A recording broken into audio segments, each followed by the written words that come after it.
Ради унапредување на добрососедските односи меѓу Македонија и Бугарија, историјата не треба да биде тема број 1, туку тема број 100, вели бугарскиот истражувач и професор по меѓународни односи Димитар Бечев. Има плурализам сега. Видите во Бугарија, да кажеме. Во Бугарија има многу спорни работи за кои сите во општеството се караме се за наследството на комунистичкиот период. А бога ми во Македонија има различни верзии за историјата. Имаше класичната верзија за идентитетот за историјата за време на поранешна Југославија, каде народно-ослободителната борба беше клучен момент.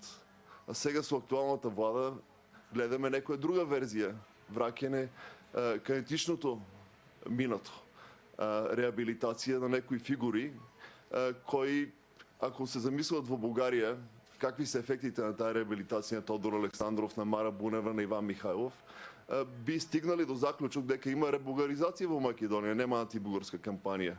Мислам, Божидар Димитров би требало да биде среќен дека тука Зоран Тодоровски ги стави тие фигури во музеот на македонската борба.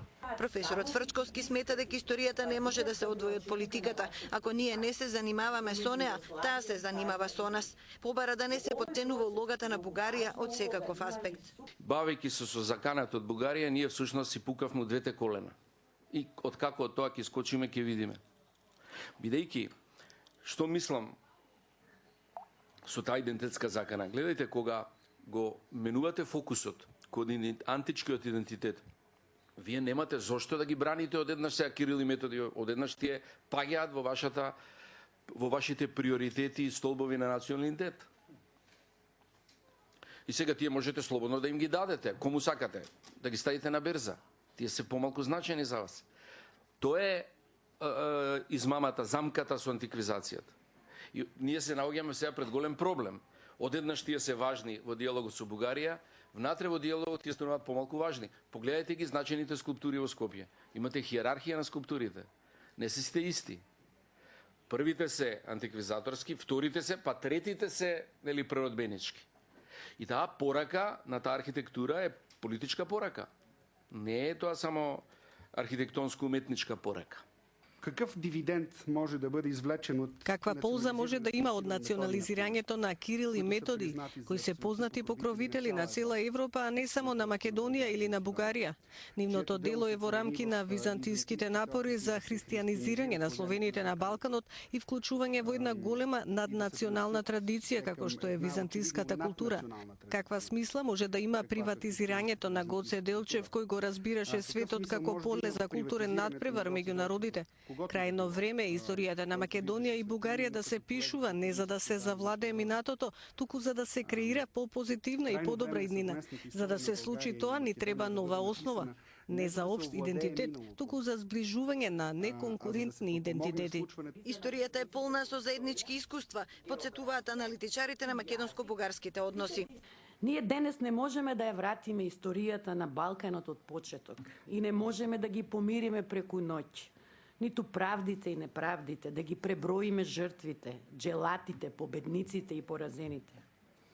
По моје длабоко уверување, еден од начините на промислување на диалогот меѓу нациите на Балканот, меѓу Македонија и Бугарија, меѓу Македонија и Грција и останатите соседи, е враќањето на смислата на оваа категорија, на поимот диалог, категорија која за жал ја истрошија во празни и банални политички флоскули. Многу важно е да се изместиме од рововите на националистичките читања на минатото, зад кои стојат етничките идеологии. Едноставно кажано, затоа што се тие неточни, кичерајски и манипулативни.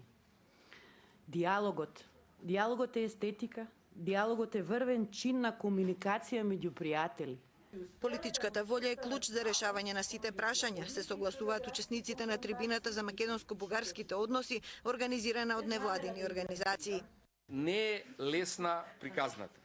Ние имаме проблем со овие идентитетски Кирил и Методи и Линден, како тоа заедно со бугарите, а да останеме посебни. Тоа е проблем. Треба да го решиме во преговорите. Тие имаат проблем со народно-ослободителната и окупацијата фашистичка на Македонија. Тие тоа тешко го совладуваат кај себе. Тоа ќе се отвори понатака проблемот на малцинствата врти сучи како да завртите, бидејќи Македонија има една политика отворена кон малцинските групи, има поинаква политика кон тие групи. Меѓутоа мислам дека ова целава линија на разговор ќе создаде подобра клима за расправа и за тие тешки проблеми. Тоа може да биде проблем за нив, треба да има разбирање за тоа. Значи за нив тоа изгледа тешко тоа. За турците изгледа тешко расправата, исто така за малцинствата. Не е тоа на Балканот лесен проблем. Македонија има тука специјален случај кој тие сметаат дека е посебно опасен за нив ако се прошири. Тоа е мултикултурализам. И така имаат една резерва кон нашето искуство, но тоа треба да се разбере. Решенијата треба да се бараат во европски рамки, сугерираат невладините активисти. Актуалната влада јасно е дека нема желба да оди напред во интеграциите. Може би има желба, но не на секоја цена. И го користи грчкото вето и таа блокада како алиби да си прави тоа што може најдобро. И сега прашам бугарската влада дали сака да е таа дел од тој негативен сценарий за сите тука во Македонија, за македонските државјани, за граѓанското општество. Има тој ризик сега таа криза да стане хронична. Значи, во Софија да има националистички пораки, да викаме дека ни крадат историјата, да има некои барања и тоа да стартира тука процес, некоја негативна реакција према Бугарија. После тоа ќе биде доказ дека во Македонија имало навистина антибугарска кампања. И мислам долг е на нашите елити да најдат начин да се избегне од тој магевски круг, да одиме на некој бениген круг, нели? Да одиме во позитивно сценарио. Бугарското државно раководство не го сака зборот вето, но факт е дека последните потези беа така сватени, се согласува бугарската екс-министерка Приматарова.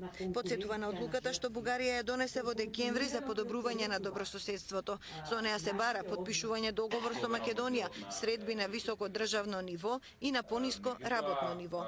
Надявам се да се склучи такав договор за добро. Се надевам дека тој договор за добрососедство ќе биде потпишан на декларацијата од 99 година е добра основа за него. Од друга страна, во бугарското општество се создадоа некои очекувања кои тој договор не може да ги задоволи.